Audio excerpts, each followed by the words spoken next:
Então, em primeiríssimo lugar, eu gostaria de dar as boas-vindas a todos vocês ao stand do nosso Thomas Bilingue for Schools. Meu nome é Clarissa Bezerra, eu sou gerente corporativa acadêmica da Casa Thomas Jefferson. Nós somos um centro binacional em Brasília e vocês vão aqui ouvir um pouquinho sobre um projeto maravilhoso que nasceu na nossa escola, dentro de um núcleo, um lab de inovação maravilhoso chamado Thomas Maker. Então, eu vou passar aqui para a equipe que concebeu, que criou esse produto maravilhoso que vocês vão ver ali no nosso stand, chamado Maker Missions, e vou deixar que cada um deles se apresente e a gente vai bater um papinho e falar por que isso é um projeto relevante para a educação. A nossa missão é trazer experiências singulares de educação para a vida das pessoas. Então, vocês vão entender um pouquinho como que a gente conecta esse nosso Maker Missions com a nossa missão, diretamente com as pessoas que conceberam e fizeram essa coisa maravilhosa juntos, ok? Eu vou passar a palavra aqui já para a Carol Sanches, para ela se apresentar, e a gente vai fazer aqui uma passagem para apresentar a todos. Vamos lá, Carol, é com você. Alô? Não, peraí. Eu não quero me ouvir falando, né? Desculpa. Oi, gente. Boa tarde. Então, eu sou Carolina Sanches. Eu sou do Rio de Janeiro, o que é fácil de perceber pelo sotaque, que é muito rápido, né? Me pega aqui. E vocês vão ver que os meus colegas têm outro sotaque, porque somos de Brasília, né? Somos todos de Brasília. Me considero, né? Mas eu sou do Rio de Janeiro. A minha formação, eu sou jornalista e pedagoga, e o meu recorte é de edutainment, então eu trabalho com educação e entretenimento, e eu vim para esse projeto como consultora, né? Eu fui convidada pela Thomas, fui convidada pela Carla Arena para fazer parte dessa equipe de construção, porque eu trabalho com narrativas de futuro. A gente vai falar um pouquinho sobre isso, né? Sobre leituras elásticas, que é um conceito que eu desenvolvo há alguns anos, e a gente conseguiu concretizar isso no projeto aqui da Thomas. Então, eu queria dizer que é um prazer estar aqui. Muito obrigada pelo convite e também uma emoção de ver concretizado ideias de tantas pessoas que participaram desse projeto, porque esse projeto é um projeto verdadeiramente colaborativo. Não dá para dizer que é de uma pessoa só. Não dá para dizer. Né? Foram muitas pessoas participando, tem pedaços de todo mundo, tem participação, a gente misturou. Então, esse conceito maker começa do marco zero. Então, para mim, isso faz muita diferença como um case de sucesso, a ponto de estar escrito no meu livro. Né? Eu botei a Thomas como um exemplo de como fazer um projeto elástico. É isso. Obrigada, Carol. Soraya, grande Soraya, vai, Sora. Oi, gente, boa tarde, eu sou Soraya Lacerda, podem me chamar de Sora, depois quando quiserem conversar comigo. Eu sou coordenadora do Thomas Maker, da Casa Thomas Jefferson, e participei dessa equipe incrível que concebeu a Maker Missions, né? Fiz uma contribuição aí também, eu e minha equipe, toda a equipe do Thomas Maker na parte de prototipação. E estou muito feliz de estar aqui na BET novamente, né, no stand do TB, do Thomas Bilingue, trazendo esse conjunto de presente aí para as entregas do Thomas Bilingue para as escolas. Muito feliz, principalmente por causa dessa concepção coletiva e realmente coletiva, como a Carol falou, desde o início, desde a sua ideação inicial, foi algo de trabalho em conjunto mesmo. E daqui a pouco vocês vão entender a riqueza por detrás disso no resultado final, né? Eu espero que vocês curtam bastante, não só a feira, mas também o que a gente vai discutir aqui um pouquinho sobre esse presente dessa equipe incrível para o Thomas Bilingue e para as escolas que o Thomas Bilingue atende. Prazer, gente. Meu nome é Vitor Coutinho. Eu sou professor na Thomas há 5 anos já. Estava fazendo as contas aqui. 5 anos. Eu trabalhei na parte pedagógica desse projeto, junto com a Daniela Lira. Nós dois coordenamos a construção da estrutura pedagógica desse projeto. E também trabalhei como escritor. Então, uma dessas narrativas que a gente vai apresentar, eu tive o prazer de escrever. Trabalhei também no manual do professor. Então, foram várias mãozinhas mesmo, trabalhando junto. E eu acho que vocês vão gostar bastante. É um projeto que me encanta desde o começo. e espero que vocês gostem. Oi, meu nome é Helena Galvão. Eu sou designer de curso na Casa Thomas Jefferson. Mais perto, desculpa. Fui pega de surpresa por esse projeto. Quando eu cheguei, ele já tinha sido ideado, como o Vitor falou, por ele e pela Dani. E pude participar ajudando os professores na construção das narrativas. E realmente foi um presente que me entregaram e que eu pude fazer parte. Sou muito grata e eu acho que vocês vão adorar. Bacana, gente. Bom, apresentada essa equipe maravilhosa, eu queria trazer aqui para vocês já falarem um pouco para as pessoas o que é esse conceito. A gente está usando a palavra narrativa. Narrativas para o ensino-aprendizagem. E a gente também está trazendo cultura maker, porque trata-se de uma experiência que a gente vai criar com esses kits que nós criamos, que estão apoiadas numa narrativa. Eu queria que vocês falassem um pouquinho o que significa narrativa no contexto do ensino-aprendizagem. Vamos lá, Carol, quer falar um pouquinho? Eu achei bom que o microfone já passou para cá. Então vamos lá. Eu trabalho basicamente com narrativas, construção de narrativas de projetos. Muitas vezes a gente fica muito preocupado com o que o projeto traz, mas a nossa preocupação também é como é que se conta a história desse projeto. Você pode andar pela BET, vocês estão aí andando pela BET e falam, nossa, quanto projeto igual, quanta coisa parecida, porque dá um pouco essa sensação, né? Mas a questão não é o quê, mas como se faz. Como é que eu posso apresentar, às vezes, coisas bastante parecidas, mas de uma maneira diferente? Como é que eu posso engajar aquele aluno para participar e aceitar esse convite para participar comigo? Então, a gente acredita no poder das narrativas. É engraçado porque o Krenak, que é um grande cara, né, semana passada ele deu uma palestra e ele resgatou uma fala que eu vou trazer para cá hoje, que ele fala o seguinte: para a gente poder adiar o fim do mundo, a gente precisa continuar contando histórias. E aí a gente tem que perguntar quais são as histórias que a Thomas quer contar. E qual é a história, e quais são as histórias que vocês querem contar com os alunos de vocês.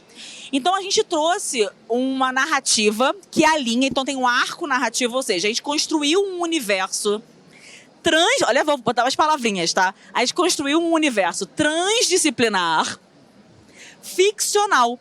A gente parte da literatura.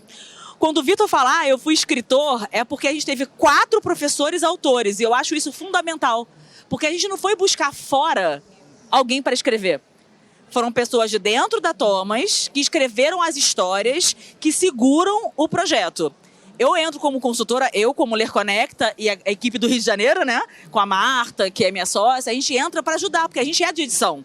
Como é que a gente pode contar essa história melhor? Então, as narrativas, ela é uma das camadas para poder convidar, através dos personagens, a importância dos personagens e da história que a gente construiu, para viverem experiências significativas, maker, com a gente. Podia fazer só maker, só com os desafios? Podia. Mas a gente acredita que a gente potencializa ao esticar a experiência do aluno, fazendo ficção e trazendo elementos de interatividade nessa história contada, nessa narrativa de projeto. Então, para mim, isso é um diferencial do projeto da Thomas. Então, é a participação, uma narrativa convida a participação e o engajamento. Por imersão. Por imersão. Eu acho que isso é uma das... Isso é bacana, então, assim, essa palavra é importante. A gente trabalha por imersão, porque eles fazem parte de um grupo que eu acho que vale a pena depois a Sora mostra. A gente vai falar disso jazinho. Como é que são os personagens, essa construção que a gente fez. Então, os alunos vão querer fazer parte desse grupo, né? Vão querer participar. Pertencer. Né?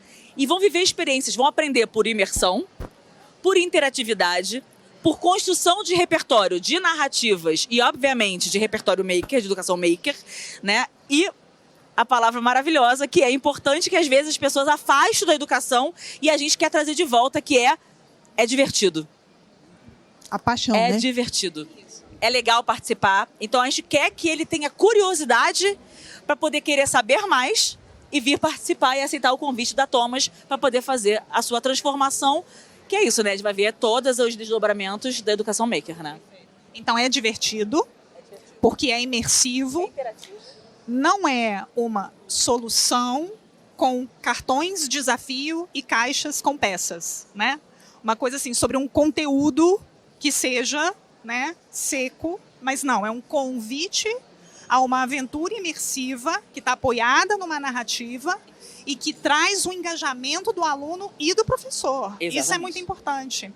Sora, você quer falar um pouquinho agora pra gente desse universo ficcional que foi criado? E aí eu acho que a gente vai convidar os criadores aqui, o Vitor, a Helena, para contar um pouquinho para vocês quem são esses personagens, que universo é esse? Qual que é esse encantamento que vai estar por trás aí dessa história, Sora? A gente no Thomas Maker e na casa Thomas Jefferson de um modo geral, a gente sempre gostou muito de trabalhar com essa questão de narrativa, principalmente para poder trazer essa questão do significado, né, para as experiências de aprendizagem, a questão do encantamento para trazer engajamento para esse aprendizado mais mão na massa, né, e para também, ao mesmo tempo, aproximar esse aluno do mundo real, que é o que a gente gosta de trabalhar no aprendizado centrado no fazer, que é essa questão de desenvolver nesse aluno uma sensibilidade para o design ou pela forma como o mundo é desenhado à sua volta, né? E a narrativa ajuda muito nisso, porque você cria um pano de fundo e esse aluno mergulha nesse pano de fundo para depois sim poder interagir com as peças que estão ali à sua disposição. Ao mesmo tempo, cada aluno vai interpretar essa narrativa de uma maneira diferente. E isso permite que a gente tenha o que o Samuel Papert falava de chão baixo, teto alto, né? E que o Mitch Resnick completou dizendo que as paredes largas, ou seja, cada aluno vai conseguir entrar na experiência no nível em que ele está, com as possibilidades que ele vai conseguir cognitivamente alcançar. Então, o teto pode ser onde for, alto para esse aluno, e cada um vai seguir o seu caminho. Então, assim, não tem uma fórmula secreta ou uma fórmula pré-pronta para isso. E a narrativa, de novo, ajuda a costurar essa experiência dessa forma, de maneira cheia de possibilidades, como a Carolina gosta de falar, como se fosse um hub, né, de possibilidades. E isso, consequentemente, abre portas em vários momentos, né, de navegação por essa narrativa e por esse kit, para conectar com o conteúdo. Ou com a língua, no nosso caso, que é uma inglesa. Solução bilíngue. Perfeito. Por ser uma solução bilíngue, Isso. né? Eu acho que o Vitor concorda comigo nesse sentido, né, Vitor? Sim, e não só como a literatura funciona como input para os nossos alunos, né? Então eles estão ali recebendo input linguístico, processando a língua inglesa enquanto eles estão navegando dentro dessa jornada, mas ao mesmo tempo dá sentido, porque virar para um aluno, dar peças e falar, construa uma torre. Ok, por que eu vou construir uma torre, né? Ah, é maker, tem que fazer. Não, nossa, você não sabe o que aconteceu lá na China, um dragão se descontrolou e destruiu com fogo toda a cidade, a gente precisa reconstruir aquela cidade. Então, juntos, né, os alunos eles se tornam integrantes dessa narrativa, eles são convidados a reconstruírem essa cidade. E aí sim vem o desafio de vamos construir uma torre, vamos construir um parque, e as coisas contextualizadas em sala de aula fazem muito mais sentido para o engajamento do aluno. Então você percebe que os alunos querem participar, eles querem ajudar, eles se tornam parte integrante da equipe da Maker Mission, né? Eles assumem a missão como agentes, né? Eu acho isso muito interessante. E foi como a gente também pensou em conceber os personagens dentro, né? Vocês querem? Já pode começar a puxar? Eu acho que a gente podia puxar os personagens, porque eu acho que cria todo esse senso de pertencimento de nós nos vermos nas narrativas. A gente conseguir se ver, né? A criança se vê, o professor se vê. Enfim, Vitor, fala um pouquinho. A gente pensou, em primeiro lugar, nas salas de aula bilíngue. Hoje em dia a gente tem alunos de diferentes níveis de domínio da língua, isso faz parte. A gente divide eles por série e não por proficiência.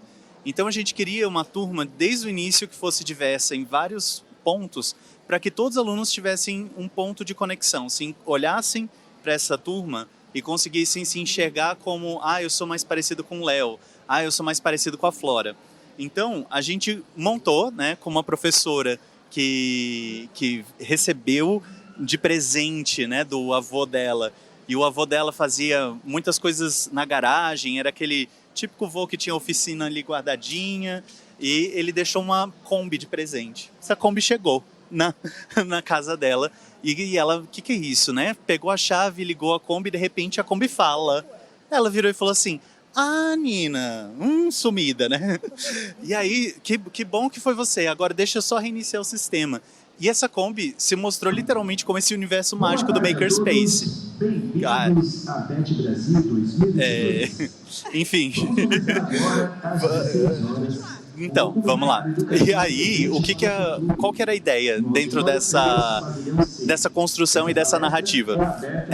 Sabe aquele encanto que você tem ao olhar um makerspace, quando você entra, vê a impressora laser, a cortadora laser, a impressora 3D, as ferramentas? A gente queria trazer esse encanto para os alunos, né, ao olhar para essa Kombi mágica. Só que não adianta isso estar na literatura, porque a gente precisou também colocar dentro da caixa, né? Então, esse encanto, ele tá assim, costuradinho, junto com a história, junto com os elementos da caixa. E aí, essa Kombi vai falar assim, olha, não tem makers aqui registrados, mas a gente tem alguns perfis potenciais. E ela começa a sugerir ex-alunos da Nina que poderiam ser bons integrantes da equipe dela para fazer as missões maker, né, as nossas Maker Missions. E aí é quando a Nina encontra a nossa turminha, né, o Thomas, a Flora e o Léo. Eles têm idades diferentes, gostos diferentes, fazem coisas diferentes. O Thomas trabalha muito com games, ele adora games, faz streaming de Minecraft. Ele é super criativo, ele gosta sempre de ouvir música, então ele está sempre com um fone de ouvido, é um pouco introvertido, né, o mais introvertido da turma, enquanto a Flora já é extremamente sociável, ela faz aqueles desafios do TikTok, adora tentar inventar coisinhas dentro de casa, aquelas Rube Goldberg machines ali, é a cara dela. E o Léo já mais artístico, aquela criança que tem a expressão artística, que expressa a frustração quando alguma coisa dá errado, né? Então tem uma cena muito bonita do Léo no Paper Tactics que ele não consegue resolver o problema e ele se frustra, porque é algo que acontece na sala Maker, né? E a gente precisa colocar isso para a professora mediar, para ver como que funcionava, e os alunos entenderem que isso faz parte também do processo. E essa turminha junta, né, eles têm o assessoramento do Camus, que é ele literalmente conhece todas as ferramentas maker do mundo, só que ele não tem polegar opositor para usá-las. Então ele ensina a usar, as crianças a usarem as ferramentas.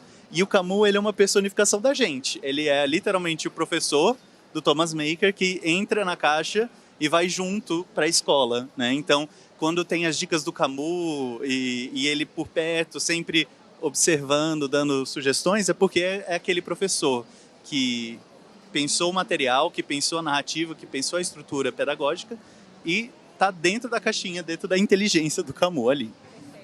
Foi interessante escrever essas narrativas como professores, né? Porque era algo novo pra gente, né? Professores escrevendo histórias. Mas quando chegou nos cards, acho que era quando a gente falou, isso eu sei fazer.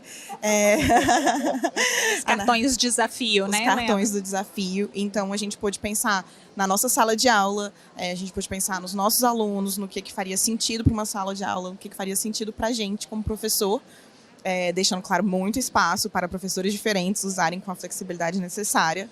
Mas isso foi muito interessante também, de conseguir fechar as narrativas com os desafios para serem esticados, né, para a sala de aula. Sim, sim. Eu queria apontar para vocês uma questão que é a seguinte, que fala muito do DNA da Thomas, né?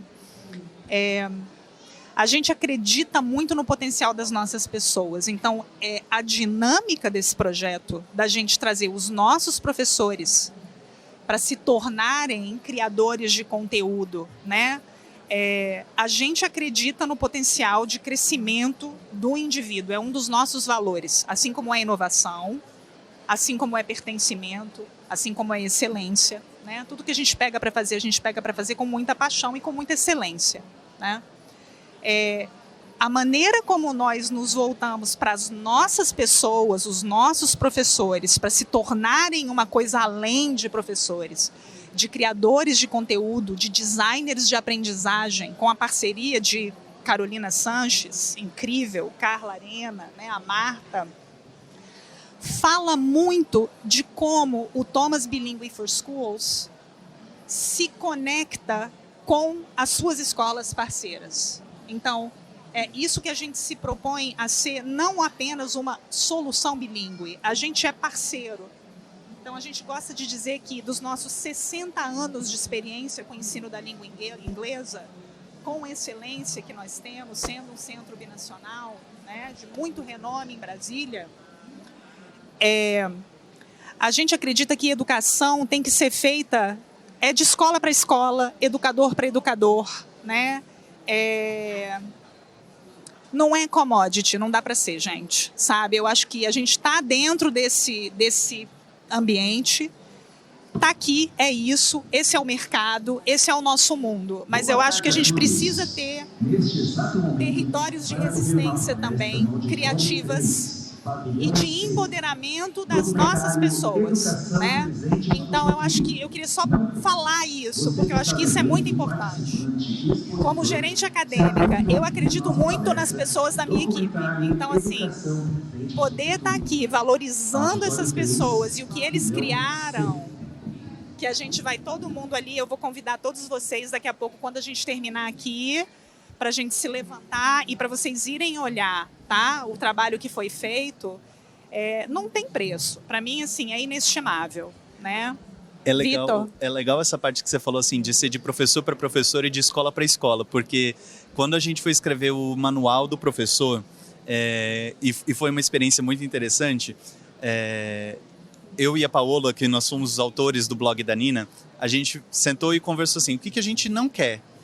Uma coisa meio como Foucault, professores. né? Como Quais professores. são as minhas dores como professor? E a gente pensou naqueles materiais didáticos que chegam com aqueles manuais super extensos que a gente abre para ver a resposta certa de um exercício que você não conseguiu ver a primeira vez que você bateu o olho. Deixa eu ver qual que é o gabarito daquele exercício. Às vezes tem uma sugestão de atividade ou outra, mas é aquele blá, blá, blá, aquele texto corrido chato que ninguém lê, basicamente, né? Então, eu já estou há 11 anos em sala de aula e raramente gostei de um manual didático que eu li, assim, para o professor. E aí, dito isso, assim, não queremos isso para o nosso material, a gente começou a pensar, tem que ser algo que conversa e que seja navegável, como se fosse um blog. Aí surgiu a ideia do blog. Então, se o professor está com um problema do tipo, como que eu entendo o card? O que é isso? A gente vai lá e tem esse post da Nina, né? Se o meu aluno tiver com dificuldade para entender o inglês, ele não está entendendo, o que eu posso fazer? Aí a gente coloca lá um Q&A, né? Um question and answer da Nina, tipo, eu já tive alunos assim, e ela contando da experiência dela em sala de aula, que basicamente foi uma tradução da experiência minha, da Paola, toda nossa, que a gente coletou dos nossos pares e começou a montar esse banco de informações. Então, quando você navega pelo blog da Nina, ou quando você lê o PDF dele, não parece um manual tradicional de didático, sabe, de professor. Por quê? São professores conversando com professores. É a Nina, que é a professora da turma, conversando com o professor que está tentando, né, aprender sobre como ele pode instrumentalizar aquilo na sala de aula que ele está trabalhando. Não parece um manual porque não é. Né? Eu acho que é legal porque, assim, como é que a gente pode inovar na linguagem? Então, como é que a gente pode olhar para uma equipe? Como é que a gente pode olhar para uma equipe que tem uma potência, que tem um conhecimento, que tem um capital de conhecimento ali e fazer com que isso vire um produto? Não é fácil, porque vocês sabem, não é fácil pegar um conteúdo e transformar em um produto desejável, em um produto escalável e um produto vendável, né? Então, são muitos desafios. Então, como é que a gente pega isso? Então, por exemplo, quando chega e fala, vamos fazer, então, surgiu a sugestão, vamos fazer, então, o manual do professor em formato de blog? Isso faz sentido aonde? Naquele arco narrativo que a gente começou a nossa conversa hoje. Né? No arco narrativo da história, faz sentido a Nina, que é a professora, né, ela ter um blog para falar dos desafios dela enquanto educadora. Né? Esse compartilhamento que é um valor da Educação Maker. Então, a gente foi pegando elementos, como é que a gente conta essa história, como é que a gente ajusta. E uma coisa que era muito importante na construção dos personagens, que os personagens não ficassem flats. Né? Tem um monte de personagem aí porque não tem vida. A gente falava assim, gente, é como se a gente estivesse andando pelos corredores da escola e todos eles estivessem andando por lá também. Eles têm que ter vida. Né? Um dia, pode anotar, a gente vai chegar aqui de Kombi. A gente vai atravessar a Beth com a Kombi. Por quê? Porque a gente vai ganhar vida. Vai ganhando vida. Essa questão dos personagens também é muito interessante, porque eu lembro quando a gente estava concebendo esses personagens, da gente pensar assim, a gente quer ter personagens que os alunos se vejam neles, né? Com os seus valores, os seus potenciais, mas também com suas dificuldades e limitações. Então, por exemplo, quando eu tenho o Thomas, que ele é mais tímido, ele não consegue interagir, ele tem dificuldade para colaborar, né? Mas ao mesmo tempo tem a Flora, que é mega expansiva e consegue se juntar com o Thomas para trazer ele para a colaboração. Então, assim, as crianças se enxergarem nesses personagens com todo o arcabouço de uma pessoa realmente relatable, com a qual ele pode falar, cara, o Thomas é parecido comigo, mas ele consegue vencer o desafio, ele consegue ter uma ideia bacana, né? O Léo é novinho ainda, tem muito para aprender, mas ele está ali aberto para esse aprendizado. Cara, vou me abrir também. Então, a gente queria que os personagens fossem assim. Daí essa questão da ideia da profundidade que a Carol falou, né? Uhum. Da gente ter essa construção de personagens realmente que são tridimensionais, né? E foi interessante, assim, quando eu lembro do Vitor me apresentando os personagens lá. Eles tinham até outros nomes ainda, e a gente investiu muitas horas em decidir os nomes, foi tudo muito bem pensado, e a gente foi se apaixonando por eles conforme eles foram se desenvolvendo. Então é como se eles estivessem realmente crescendo na nossa frente, conforme eles foram sendo pensados. E como professora, assim, num contexto de sala que a gente tem a diversidade, essa diversidade foi pensada em muitos ângulos, né? Então você tem diferentes idades, diferentes habilidades, diferentes personalidades. A gente tem uma relação horizontal com a professora, com a Miss Nina. Então, ela é professora, mas ela está ali com eles, escutando ativamente os seus alunos. Os alunos sabem que ele é um lugar de acolhimento, né? Então, é muito bom poder se ver, não só como professora, é muito bom não só reconhecer os alunos que a gente já teve ao longo do nosso tempo, né? de professores, de docentes, mas é também muito legal ver o que a gente quer na educação para o futuro. E eu acho que a gente pôde colocar toda essa nossa vontade do que a gente quer para a educação, para o país, para os nossos alunos, para nós como professores, nessas histórias também. Realmente é um manifesto do que a gente acredita. Eu acho que é um passo à frente, por isso que eu gostei desse projeto, topei participar, que quando a gente fala assim, é um projeto de edutainment, é um projeto que articula educação e entretenimento. Por quê? Porque o entretenimento é o meio, o entretenimento é a linguagem, mas o objetivo é a educação. Então, quais são as estratégias e linguagens que eu tenho à minha disposição nesse mundo, que é imagético, que é interativo, que pede de mim outras habilidades, como é que eu posso trazer isso ao meu favor para chegar lá no meu objetivo final, que é fazer educação? Né? Então, a gente poder pensar também e inaugurar uma nova maneira de apresentar produtos para o mercado, esse mercado que a gente estava falando, né? Eu acho que isso faz da gente, tipo, pô, que legal, cara, a gente está tentando e é construído por todos, né? Ainda que seja muito difícil, né? Porque é isso que o Vitor estava falando, é a Helena, né? Eles não são autores profissionais, escritores profissionais, mas eles têm autoria e tudo isso é passível de ser desenvolvido, né? Então, é sofrido o processo? Bastante. Achei por um momento que eles não fossem mais falar comigo, mas ficou tudo bem. Né? Porque assim, não, corta isso, corta o texto inteiro. Não, gente, aí não, vamos fazer tudo de novo. Não, tá bom, corta o texto inteiro, cai tudo. Vamos contar de novo. Até ficar o quê? Bom. E aí eu vou falar pra vocês, quando vocês levantarem aqui e forem ali vê-los apresentando a vocês, para dizer o seguinte, ficou excelente. É um projeto que é um case. Né? Então, por isso que a gente está aqui. É mais um projeto maker? Não. A gente é uma grande narrativa, uma grande experiência narrativa em educação maker. É bem diferente.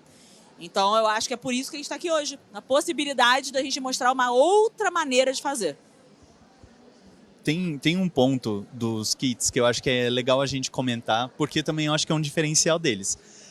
A gente começou o trabalho e logo na gênese do trabalho a gente passou pela pandemia, né? A pandemia bateu e de repente a gente começou a pensar, putz, a gente vai dividir esses kits em kits individuais porque, né, tá cada um num conto, como é que vai compartilhar e afins? E no fim a gente decidiu que não. Porque uma das coisas que é central dentro do Maker, né, do manifesto Maker, é a comunidade e é o fazer junto. Então não é aquele faça você sozinho em casa, né, o DIY, do it yourself, é let's do it together. E esse DNA dentro da caixa, né, porque eu acho que é tão interessante que o primeiro passo da aula, né, a gente traz cards educacionais em cada caixa. O primeiro passo é os alunos reconhecerem como as peças estão organizadas na caixa, por quê? Eles vão desempacotar, vão usar e vão devolver, porque outra turma vai usar isso depois. Então essa ideia de que nós somos uma comunidade e estamos responsáveis por esse material juntos, que cria esse senso e esse tecido, né, da escola, que inclusive vai ser a toca da Clarissa, né, dando spoiler, que é importante essa conexão. A gente passou durante esses últimos 2 anos distantes, a gente queria, sedentos por conexão, sedentos por estar próximo, por trocar com outras pessoas. E o interessante é que quando você abre esse kit, a mágica acontece sozinha, né? Então, por estar tanto no DNA, a ideia do fazer junto, do compartilhar e do tornar social aquilo que é feito, porque não se faz uma torre e a torre para ali, né? Você tem sempre um convite para o compartilhar, para o share, para explicar para os pais, explicar para a comunidade escolar o que você fez. E isso faz com que os alunos tomem, se apropriem do que eles fizeram, do processo de criação, e que isso se torne muito mais significativo do que conectar 2 fios e ligar um LED, né? Porque, no fim das contas, acaba que perde um pouco o sentido. Tinha algo que eu também queria comentar, Vitor, que é uma conversa que eu e Vitor, e, enfim, Sora, Clarissa, todo mundo, a gente tem há muito tempo, que é a importância da gente deixar entender que a aprendizagem baseada no fazer, né, o Maker-Centered Learning, é uma pedagogia, é um modo de ensinar. Então, nesse sentido, não tem como a gente trabalhar numa lógica de Maker Activity. Não existe uma Waldorf Activity, não existe uma Montessori Activity, né? É algo que permeia. E nesse sentido, a gente ter a narrativa, ter as histórias, ter os cards, ter um momento de compartilhamento, traz muita coerência ao projeto. É realmente algo que tem começo, meio e ainda bem que não tem fim. A gente vai seguir esticando. Estou aqui me apropriando das suas palavras, Carol. A gente vai conseguir seguir esticando essas narrativas e esse projeto, porque ele é infinito. Ele vai se desdobrar em muitas outras. Ele, como universo, já dá para se né? desdobrar infinitamente, né? Acaba de nascer um universo mesmo, né? Eu queria igual Marvel, tá, gente? Eu queria ir fechando então esse nosso bate-papo agora, tá? E aí, antes de agradecer aqui, já agradecendo a toda essa equipe maravilhosa, eu queria deixar uma provocação, uma pergunta para cada um de vocês 4 responderem. E aí a gente fecha e a gente leva o pessoal para ir conhecer os kits. Um aprendizado importante que cada um de vocês teve nesse projeto, no papel que vocês desempenharam. Vai. Microfone. Eu? Um aprendizado. Vamos lá, Helena, como a pessoa que ajudou os professores ali, que trouxe um olhar crítico, né? Aprendizado, Helena. Olha, você deu spoiler, eu ia falar olhar crítico. Porque eu acho que o meu papel ele era de auxiliar, de revisar o texto, de revisar a narrativa, de revisar os cards. E a minha primeira reação, toda vez que eu via, era ai, tá lindo, ai, que maravilhoso. E eu tive que dar alguns passos para trás para realmente poder ser útil para os professores e trazer novos elementos e novas ideias e edições que fariam sentido. Então, esse olhar crítico foi algo que eu pude desenvolver no projeto. Bom, uma coisa que eu aprendi muito foi que as histórias malucas que eu inventava para contar para os meus alunos na minha sala de aula, para dar aula do meu conteúdo, não eram tão malucas assim, que elas faziam muito mais sentido do que eu imaginava. Então, esse papel do professor-autor, como autor de narrativas de aprendizagem, foi muito importante. Eu acho que isso tem me ajudado desde então. Assim, nas minhas aulas nunca mais foram as mesmas. Uma coisa, eu não diria que eu aprendi, mas que talvez se confirmou para mim nessa experiência, foi essa questão de que o fazer junto e o aprender junto faz muito mais sentido e é muito mais legal, e que eu preciso ser maker para que meus alunos sejam maker também. Então, assim, do mesmo jeito que a gente quer que os alunos usem esse kit, esse professor também use no produto final, de uma forma em que você se ajuda, em que errar está ok, porque a gente aprende com erro, em que um encosta o ombro com o outro e troca ideias e ajuda. Ou seja, esse processo rolou aqui para que ele se fique pronto para rolar na sua ponta de professor, com seu aluno e tudo mais. Então, assim, essa via de mão dupla, esse ecossistema que se retroalimenta, né, precisa acontecer para que esse movimento do fazer aconteça na sua escola ou no seu contexto, onde quer que ele seja.